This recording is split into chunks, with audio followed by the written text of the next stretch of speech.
Ayesha Bansilal Inamdar latest K Kataria English medium school and junior college Kalewadi या शाळेतील इयत्ता 6वीतील विद्यार्थिनी छत्रपती शिवाजी महाराजांविषयी आपले मनोगत व्यक्त करणार आहे ते आपण शांतचित्तेने ऐकावे ही नम्र विनंती।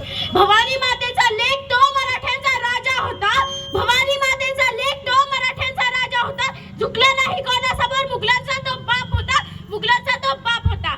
ज्याचे नाव घेतल्याने अभिमानाने छाती फुलते, ज्याचे नाव घेतल्याने अभिमानाने छाती फुलते, मरणाच्या दारात उभे असणारे हत्तीचे बळ संचारते, अशा या राजश्री छत्रपतींना माझा मानाचा मुद्रा, माझा मानाचा मुद्रा।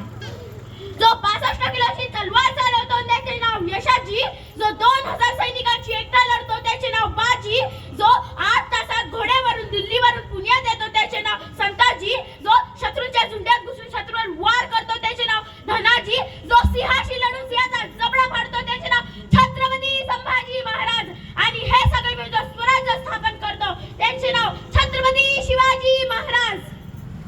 झाली सकाळ उगवला सूर्य, झाली सकाळ उगवला सूर्य, नवीन युगाच्या शिवनेरीच्या खुशीतून बाळ जन्मला जिजाऊंचा, बाळ जन्मला जिजाऊंचा। काय सांगू माझ्या राजाची माहिती, काय सांगू माझ्या राजाची माहिती। सह्याद्रीचा वाघ म्हणजे राजश्री छत्रपती। 19 फेब्रुवारी 1630 रोजी छत्रपती शिवाजी महाराजांचे जन्म झाले। छत्रपती शिवाजी महाराज म्हणजे छ म्हणजे छत्तीस हत्तीचे बळ असणारे, त्रस्त मोगलांना करणारे, परत न फिरणारे, ती नाही जगात गाजणारे, शिस्तप्रिय, वाणीय तेज, जिजाऊचे पुत्र, महाराष्ट्राची शान, हार न मानणारे, राज्याच्या हितचिंतक, जनतेचे राजे म्हणजे छत्रपती शिवाजी महाराज।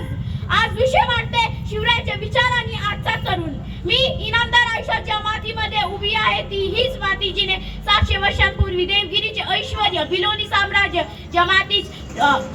मातीत स्वातंत्र्याची ठिंगीचा इथंच जन्म झाला। इथे शहाजी बागडले, जिजाऊ रमल्या आणि ही स्वातंत्र्याची ठिंगी पुढे शिवनेरीवर गेली आणि शिवनेरीवर एका दिव्याच्या रूपाने प्रकटली आणि तोच दिवा पुढे सह्याद्रीचा छावा झाला। सिंहाची चाल, गडव्याची नजर, स्त्रियांचा आदर, शत्रूचे मर्दन, असेच असावे मावळ्याचे वर्तन, हीच खरी छत्रपती शिवाजी महाराजांची शिकवण। अंधार फार झालाय आता दिवा पाहिजे, अंधार फार झालाय आता दिवा पाहिजे, महाराष्ट्राला पुन्हा एकदा जिजाऊंचा शिवा पाहिजे, महाराष्ट्राला पुन्हा एकदा जिजाऊंचा आता शिवा पाहिजे। मग आज असं वाटतं की खरंच आहे का आजची वस्तुस्थिती अशी, खरंच आहे का आजचा तरुण मावळा म्हणासारखं, खरं आज बडे प्रश्न आहे। म्हणून आपल्या सर्वांसमोर विषय मांडते शिवरायांचे विचार आणि आजचा तरुण। जगणं महाग होत चाललंय तरी आपण प्रचंड प्रगती करतोय। 15 ऑगस्ट 1947 मध्ये भारत स्वतंत्र झाले, 26 जानेवारीला प्रजासत्ताक स्थापन झाले, 65 वरती आपल्यावरही आक्रमण झाले, ती 4ही आक्रमणे आपण परतवून पाठवली। 89 मध्ये शोले चित्रपट रिलीज झाली, आपण बॉलिवूड कडून बॉलिवूड कडे वळालो।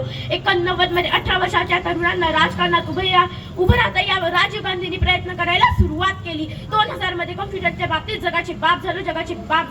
2005 मध्ये सर्वांच्या हातात माहितीचा अधिकार आला। 2007 मध्ये महाराष्ट्राची प्रतिभा दिल्लीच्या तख्तावर पोहोचली। 2008 ते 2009 मध्ये प्रत्येकाच्या घरासमोर मोठी स्वप्न उभी राहिली। 2020 मध्ये कोरोना व्हायरसच्या महामारीच्या आजाराशी आपण टक्कर दिली। सांगायचं तात्पर्य की एवढंच आहे की आपण जगणं महाग होत चालले तरी आपण प्रचंड प्रगती करतोय। तुम्ही एक दिवस त्या वृद्धाश्रमात जाऊन बसा, बघा तिथे म्हातारी झोडपी पडलेली असेल, त्या वृद्धाश्रमातील तुम्ही कुणालाही विचारा तुमचा मुलगा काय काम करतो, ते म्हणतील माझा मुलगा IAS आहे, माझा मुलगा डॉक्टर आहे, माझा मुलगा इंजिनियर आहे, माझा मुलगा वकील आहे। पण त्या वृद्धाश्रमातील एकही जण असं नाही बोलणार की माझा मुलगा अनाडी शेतकरी आहे, कारण शेतकरीचे आई वडील कधीही वृद्धाश्रमात पोहोचत नाही, ही वस्तुस्थिती आहे। सांगायचं तात्पर्य तर एवढंच की तुम्ही स्त्रियांचा आदर करा, तुम्ही जातीवाद बंद करा, हेच आहे आमचे छत्रपती शिवाजी महाराजांची शिकवण। हवा वेगाने नव्हती, हवेपेक्षाही त्यांचा वेग होता, अन्यायाविरुद्ध